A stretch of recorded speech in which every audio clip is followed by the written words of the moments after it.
بس د مغفرت شو. بیا وروستو چې څومره دی کوي نو هغه خدای پاک د درجو د بلندېدو ذریعه ګرځي. او دریم هغه کس چې د هغه ګناه ډېره زیاته وي نو په هغه دا لومبۍ 10 ورځې د خدای رحمتونه ورېږي.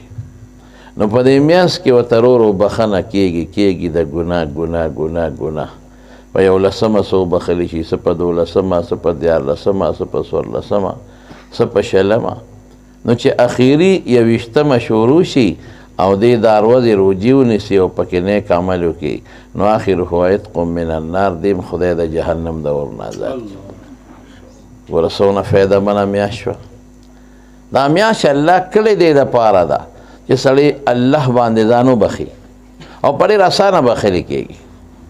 11 میاشتې سړی د دنیا کار کوي نو چې کم سړی لږ معمولی غوندې د دنیا کار کې مشغولي هغه له خو پکار دی چې بس دا 1 میاشت الله ته عبادت ته ځان فارغ کړي. د ورځې روژه ده، د شپې د تلاوت کوي، د شپې د خپل منځونه کوي، د ورځې د خوب کوي. او که کوم انسان د دنیا داسې کار کوي چې هغه چوټي نشي کولی نو خیر دی، د خپل کاروبار کوي، خپلې نوکرۍ لدي دي، خو کوشش دی کوي چې دی پکې عبادت هم وکړي او رب العالمین هم ورکې راضي کړي. قسم دی دا د الله د طرف نه د مسلمان دپاره یو رحمت او یو کرم دی. ګورئ روژه کې خو سړی د ګناه نه پاک شي، شیطانان پکې وتړلی شي، سرکشه شیطانان، هغه شیطانان چې د انسان په وجود کې بیماری پیدا کوي، هغه شیطانان چې هغه د ښځې د خاوند په منځ کې روانې پیدا کوي، هغه شیطانان چې سړی ګمراه کوي او تړلی شي. او که ستاسو خیالي نسبتاً ګناه پکې بیا هم کمه شي نو د رمضان میاشت د عبادت میاشت ده، نو پکار دی چې موږ پکې عبادت وکړو. یو څیز زه ستاسو مخکې کوم. رسول الله صلی الله علیه وسلم فرمایي چې د رمضان په میاشت کې غیبت مه کوئ، دروغ مه وایئ. الکذب والغیبة یفطران الصوم، دروغ او غیبت روژه ماتوي. او حضور پاک فرمایي زه دا نه وایم چې روژه درته ختمه کړه بیا به قضا نیسي، نه، قضا نشته، خو د روژې چې کوم برکت و هغې ختم کړه، دوړی کړه. د مارونو یو سوچ به مونږ وکړو که نه، په روژه کې خوراک بند دی، اوبه بند دي، دا حلال خوراک بند دی. زما خپل د کور خوراک دی زه به نه خورم، حلال بند دی په ما، جایز خوراک په ما بند دی، حلال اوبه په ما بند دي. زما د کور اوبه دي ماله ښه حلالې وې بندې شوې، یا بیبي سره یو ځای کېدل حلالو حرام نو دا بند شو.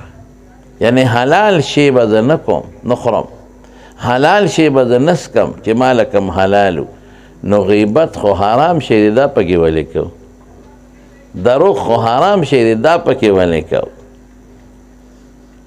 او افطاري په حرامو ولې کوو؟ چې حلال پکې نه کوم نو حرام پکې ولې وکړم؟ هغه څیز چې د روژې نه مخکې مال حلال و بالکل پکې بند شو. ګوره تاسو دې ته سوچ وکئ.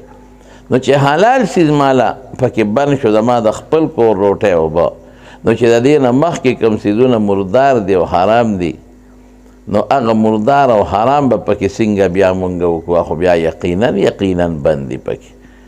الله به د قیامت په ورځ درته وایي چې تا ته ما څه ویلي اوبه مه څښه، حلالې وې که حرامې حلالې، خوراک مه کوه حلالې وې که حرامې حلالې. نو حلال دې نه کول او حرام دې پکې کول، نو دومره ساده وې، دومره قمقل وې. بلکې نبی علیه السلام فرمایي چې کنزل به پکې چا سره جګړې به هم نه کوي. او که یو سړی تا سره جګړه کوي او کنزل درته شروع کړي نو ورته ووایه چې انی صائم، بس زه روژه دار یم. او صحابو د روژې ډېر خیال ساتلی. حضور پاک مبارک به صوم وصال کو، یعنی صوم وصال دا چې 3 ورځې یو هفته به یو شان روژه وه، دا بیا منځ کې ماتوله نه به افطاري کوله او نه به پیشمنۍ کو. صحابو د حضور پاک مبارک نه تپوس کړه الله رسوله مونږ ته اجازت راکړه چې مونږ صوم وصال وکړو، یو هفته مونږ هم روژه پرله پسې یو شان وي نو منځ کې به پکې نه شپې پیشمني سکه نه کوو. رسول الله مبارک فرمایل نه تاسو به داسې نه کوئ. وی ته خو یې کوې نه که ته واصل وی ان الله پاک ماله روټۍ راکوي، یطعمونی ربي ویسقیني، ماله اوبه راکوي او ماله روټۍ راکوي. ما مړی اوبه روټۍ ورکول څه د اوبو د روټۍ چې کم قوت ته انسان له ورکوي نو حقه ما ته میلاویږي. زه خدای ما نه وږې کوي په رمضان کې او ما خدای پاک نه تږې کوي په رمضان کې. دونه شوق. یو صحابي رسول الله مبارک ته تپوس وکړو، هغه به روجې ډېرې زیاتې نیولې. حضرت سلمان فارسی او د حضرت ابوالدرداء دوستانه وه، نو د دواړو یو بل سره دوستانه وه. نو دا یو ملګری د دې بل کور ته لاړ د شپې. هغه زمانه دا وه چې د حجاب د پردې د آیاتونه نو نازل، نو خلک به یو بل کره کور ته تلل. اجازت به یې غوښته، بې اجازته نه. حدیث کې اجازت به غواړه. د مخ پرده نه وه، د لاسونو پرده نه وه، د خپو پرده نه وه، د سټ او د مرۍ پرده نه وه، نوره وه. خو لکه څنګه چې اوس د سړي د رشته دار رور کره ځي، ماما د خوخرۍ کره ځي، نو دقسې به عام خلک هم یو بل کره تلل. نو چې لاړه نو حضرت سلمان د حضرت ابوالدرداء رضی الله عنه کور ته، نو چې ویې کتل نو بیبي یې جامې داسې برابر نه وې اچولې، ما پې پوه شو. نو بیا چې د شپې روټۍ وخوړله او روټۍ کله نه پس اوده کېده نو دی په مانځه ودرېده. حضرت سلمان ورته ویل څه کوې؟ لمونځ کوم؟ سمله. نو سمیلا. نو چې د شپې خیري شپه وه نو پاسه، نو دواړو تهجد وکړل. نو بیا د بیبي نه وله تپوس وکړه، وایي دا څښا جامې دې ولې اچولې دي خیرنې؟ حالانکې د شریعت مسله دا ده چې خاوند په کور کې نو ښځه به ښکلې خشته جامې اچي، ښځه به بېکاره جامې نه اچي. خاوند له په یو څو څیزونو د ښځو وال جایز دی. یو پکې دا ده چې ښځه څښا جامې چې یو مخ نه صفا کوي، لاسونه نه صفا کوي. دا د شریعت قانون دی چې ښځه به په کور کې چې خاوند یې کور کې دا به ځان هم پاک ساتي، جامې به هم پاکې ساتي، خیرنه خچنه به نه ګرځي پواړه او پودړه. ولې؟ ځکه خاوند خو دې دپاره دی چې دا ښځې له راشي لتسکنو الیها او دته سکون او اطمینان میلو شي، چې دې ستړې ستومانه راشي زړه کې به څه تقاضا وي چې زما تقاضا به پوره شي. منځ کې چې هغې ته وګوري بلا شیشه کې تړه به یې ترې تور شي چې خدایه دې بړدونه کم خو تختم، دا خو ځان له په غم واوړی ده. او چې دا ښکلي دا شریعت خبرې ښکلي وي، خشتۍ جامې یې خشتۍ، نو زه تقاضا به یې پوره شي او تقاضا د ورځې هم پوره کولی شي. دې دپاره شپه شرط نه ده. ښه شریعت کې دا دي که ښځه خاوند ښځه په تنور د پاسه روټۍ پخی او دا خاوند دې ښځې ته ووایي چې راځه زما او ستا خپل د شریعت خصوصي چې کوم اجازت دی تقاضا پوره کو، دا به ځي، دا به تنور پرېږدي او دا به ځي. ولې؟ خاوند به خفه شي. په دې د ډېرو ښځو د خاوندانو منځ کې دونه خفګان راغلی چې اکثر طلاقو ته نوبت رسېدلی دی. ښځه به خامخا ورځي. دې نه علما دا معلوموي چې د ورځې هم د خاوند حق شته چې ښځې سره یو ځای والي وکړي، ځکه تنور خو څوک د شپې په 12 بجې نه اچي او نه په 1 بجه اچي. تنور خو د غرمې په 12 بجې چې یې مازدیګر ماښام اچي. دا اکثر زمونږ طالبان وایي دا چې ډوډۍ سوځي، هلکه خوشطبي که کور ته خو نه یې لګېدلی که ښه خوشطبي پکې زمونږ طالبان وایي دا چې ډوډۍ سوځي نو مېل ته راغله سوځي که تنور دې سوځي که. شریعت د هر څیز خیال او لحاظ ساتلی زمانو. نو حاصل د خبرې دا صحابو کې دا شی نه، په لومبو ورځو کې داسې وه چې د شپې هم په دوی بیبي ته نږدې کېدل منم، د شپې هم. او چې اوده به شو نو روژه به شروع شو. یو صحابي دی رسول الله صلی الله علیه وسلم له راغی، د الله رسوله هلاک شومه. وی ولې؟ وی د شپې مې بیبي سره یو ځای والی وکړو، حالانکې د شپې اوس خو اجازت ته هغه زمانه کې نه ګوره سخته وه. وی ولې د یو ځای والی کوه؟ ګوره صحابو ته یاره وی پازې به یې چولي په خپو کې تک سپین او د سپومۍ رڼا وه، نو هغه پازې به هغه سپین راته ډېر ښایسته ښکاره شو، نو فوثبت علیها مې پرې ور ټوپ کړې. صحابه خو رښتیا خبرې کوي. نو رسول الله مبارک ورته وفرمایل یو مریی شته طاقت لري؟ وی نه. نو بیا یې ورته وفرمایل وي روجې نیوي چې 2 میاشتې به روجې نیسې وی د الله رسوله روجو خو دغه غم جوړ کړه کنه اوس نورې را باندې نیسې وی ښه شپېتو مسکینانو له روټۍ ورکه وی قسم دی چې بیګام ناره تېره کړې یو صحابي بیا څه غله راوړه رسول الله مبارک له نو هغه یې ورکړه وی دا واخله او په دې صدقه وکړه نو هغه ورته څه وایي وی د الله رسوله اعلی افقر منا زمونږ نصیحت محتاج څوک شته دا به زه غریب یم خوار یم بېګا ډوډۍ نه به بل له ورکوم وی خذه فاطمه اهلک وی ځه واخله په خپل کور خلک یې وخوره نو فدیه صدقه په خپل کور نشي خوړی علما لیکي دا د هغه خصوصیت نو حضرت سلمان د حضرت ابوالدرداء بیبي ته وایي وی دا جامې دې ولې خیرنې چولې دي او ته څونه ستا دا ورته نه وایي او ته وایي وی ستا د رور په دنیا کې اجت نشته هغه چې راشي به دقه منځونه دي او روجې دي دروازې او ټوله شپه مونځ دی ما کار سره چې د خشته جامې ورته اچوم او ځان ورته ډولې کوم هغه موږ له توجه نه راکوي نو زه څه کوم خلک خو دې له ځان ډولې کوي او ځان خشته کوي چې د خاوند ضرورت راشي نو بس هغه سار وختي لاړ او رسول الله صلی الله علیه وسلم ته الوی او چې ده ورته کوم نصیحت حضرت سلمان کړی و هغه یې هم ورته وکړه نصیحت یې څو وی ګوره ستا ان لزوجک علیک حقا ستا د بیبي پتا حق دی ان لنفسک علیک حقا ستا د وجود پتا حق دی ان لزورک علیک حقا د ملاقاتی تا باندې حق دی نو اعط کل ذی حق حقه هر چا له خپل حق ورکړه رسول الله مبارک ورته وی صدقه سلمانو رښتیا ویلي دي ټکې ویلي دي روژه هم نیسه دروازې کله هم نیسه چې وجود دې طاقت مني د شپې عبادت هم کوه خوب هم کوه کله خپلې بیبي له راځه کله مه راځه نو هر یو حقدار د حق خپل پوره کا دا مې دې پورې وي چې د صحابو دومره روجو سره شوق و یو شان به یې روجې نیولې رسول الله مبارک پې منع کړی وي یو شان روجې به نه نیسئ چا چې یو شان روجې ټول کال ونیولې ما صام او ما افطر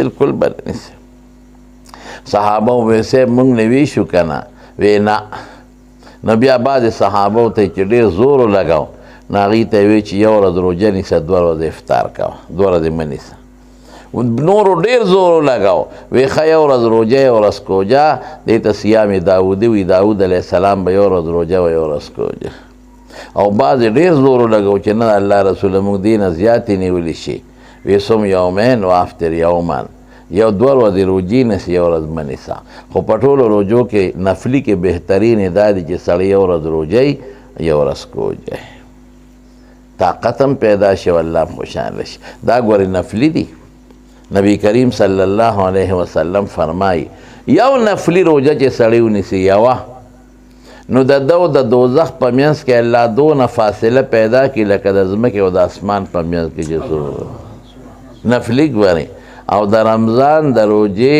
د اویو نفلو برابر ثواب دی نو 70 له ضرب ورکړه چې څونه به جوړېږي او چې بیا 13 روجې دي ونیولې هغې له ضرب ورکړه چې څونه به لرې کېږي رمضان روجه الله پاک په آخري رمضان کې فرشتو ته اعلان کوي او څه وایي ورته وی دې بندګانو خالص زما دپاره خوراک نه دی کړی دروازې سکلی نه دی کړی په ځان لوږه تنده تېره کړه او د خپلو خواهشاتو نه یې ځان منې کړه داسې مزدور له به زه څه اجر ورکوم چې داسې مزدوري وکړي نو الله بیا په خپله فرمایي وی دوی له زه داسې مزدوري ورکوم چې څومره ګناهونه دي ټول مې ورته معاف کړل زما وروڼو د رمضان روجې صحابه به داسې ماشومان لکه د فیاض صاحب بچې چې دی په داسې وړو وړو ماشومانو به هم صحابو روجې نیولې ګوره ماشومان دي په فرض نه دي نو دا پسې به په جړا شو ځکه تږي به شو اوږې به شو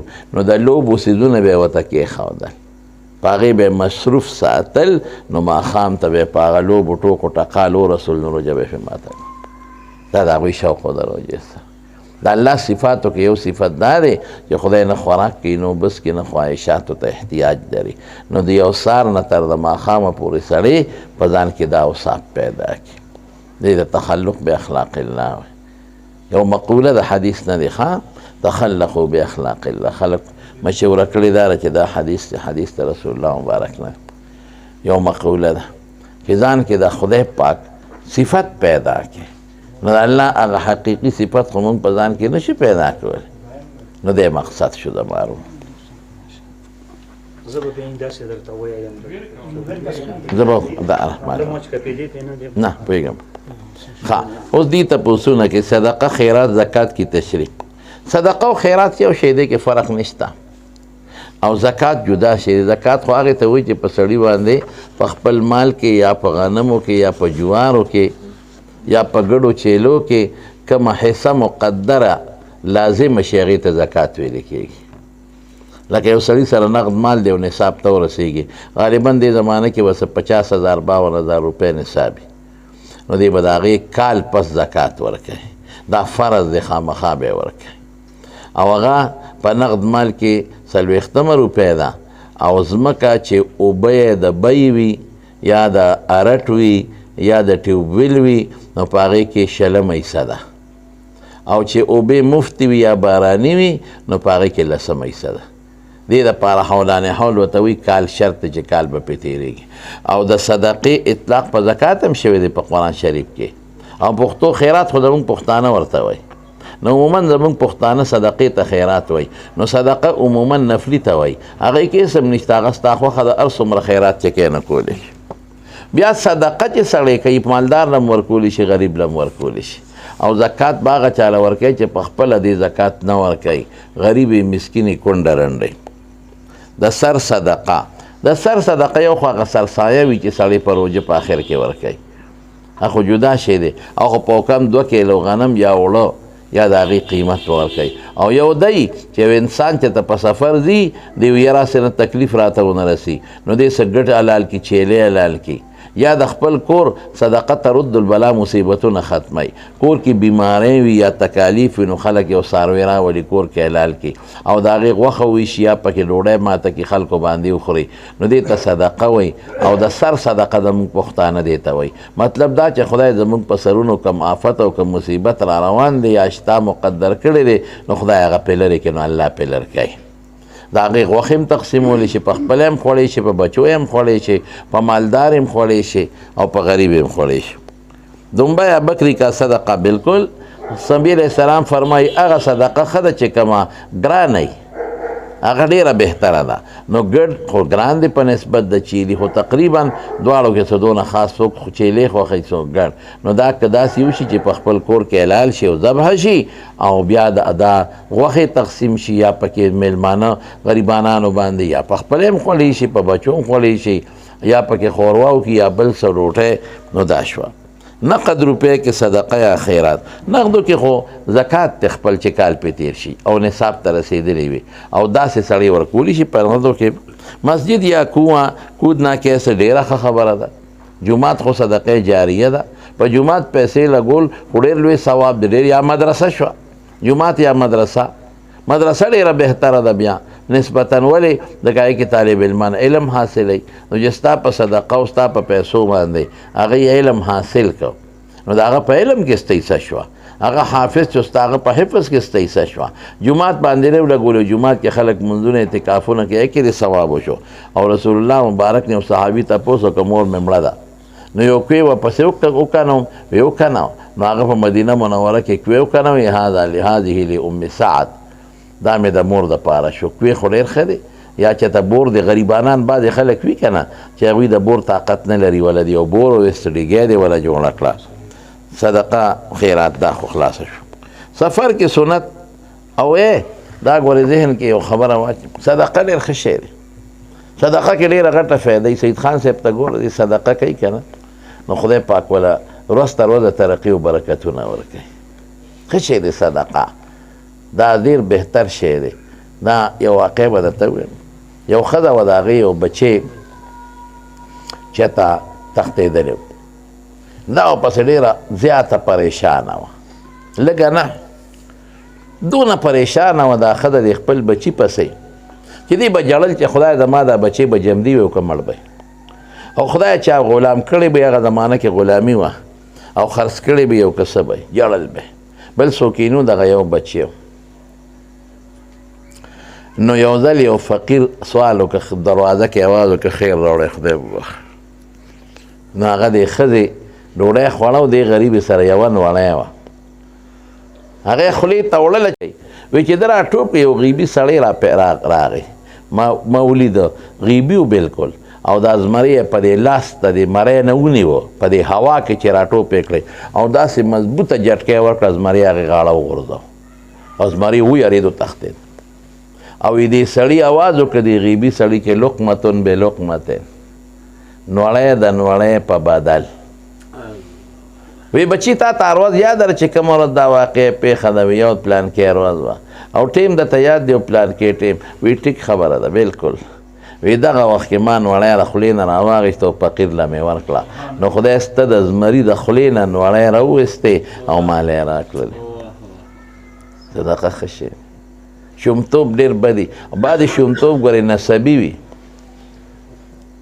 او لطیفه درته وي بعد نسبي شومې هغه لکه ته د صدقې ډېر هم ترغیب ورکې نو په جیب کې زیات لړم ناست ټک به درکړه او که جیب ته ولې لاس ور دننه م کې که نه نو په لاس به دله چک در لګوي چې پیسې ترې مه راوباسه ګورې بیا هم نه در نو هغه یو سړی په لاره ته او خیمه کې ښځه خاوند ناستو روټۍ خوړه دا آواز ورکړه وږې م روټۍ راکړه نو ښځه سخي وه او خاوند یې شوم نو ښځې روټۍ راواغېسته او ترکاري د فقیر لی راوړه نو خاوند ورته غوسه شو کېده خواره شي د پلار د کوره دی راوړی زړه پې زما ستړی شو مزدوري زه کوم او روټۍ ترکاري وي دا فقیر ملنګ د خدای نوم واغېسته زه وي سانډارې ځان له خپله مزدوري کې نه ورکوم کېره ښځې ورته وي خدای دې بې خو باسه ډېره ډوډۍ ده ور به کوي نه به ورکې خاوند یې شوم ښځه ډېره سخي وه چې دې مخکې لاړه هلته یې اواز وکړه هلته بله خیمه خیر راوړی خدای مو وبخښه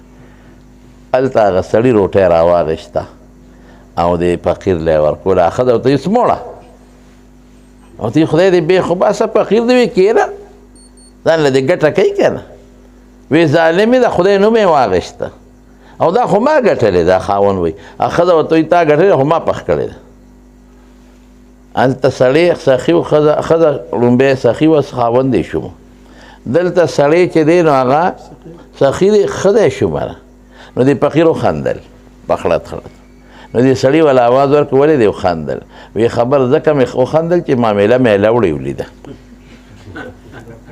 هلته ښځه سخي خاوند شو او دلته کې خاوند سخي او ښځه نو هغه ورته وی مه خانده تعجب مه کوه ویه زما خور ده او دا د هغه خور ده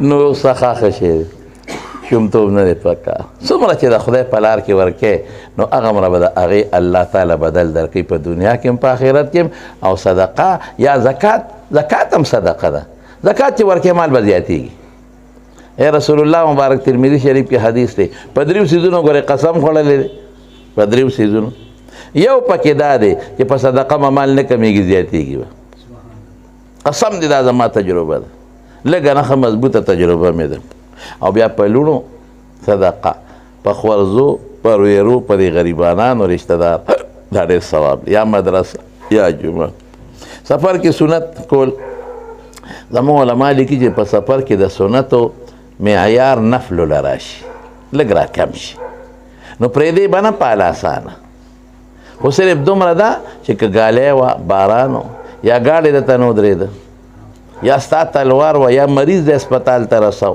یا داسې جومات و چې په هغې کې ډېره ګڼې خلک وو جمع پکې کولې که ته سنت کې د خلکو نه هغه خپل فرض پاتې کېږي نو بیا پرېښودی شي بلکل بیا سنت پرېښودی چې الله را طرف نه پکې فرض دوه شو نو سنت هم پرېښودی شي لیکن داسې نه چې مستقل پکې ته سنت نه کې دغې د عبدالله ابن عمر رضی الله عنه یو روایت شته خلک هغه دلیل کې نیسي هغه وایي چې یاره که چرته زه دا سنت کوم نو د هغې په ځای د خپل فرض ولې نه پوره کوم یعنی ضرورت ورته نشته لیکن هغه عبدالله ابن عمر حدیث ته موږ طالبان علما پې پوهېږي ته مسترب وایي هغه په خپله په سفر کې سنتونه کړي دي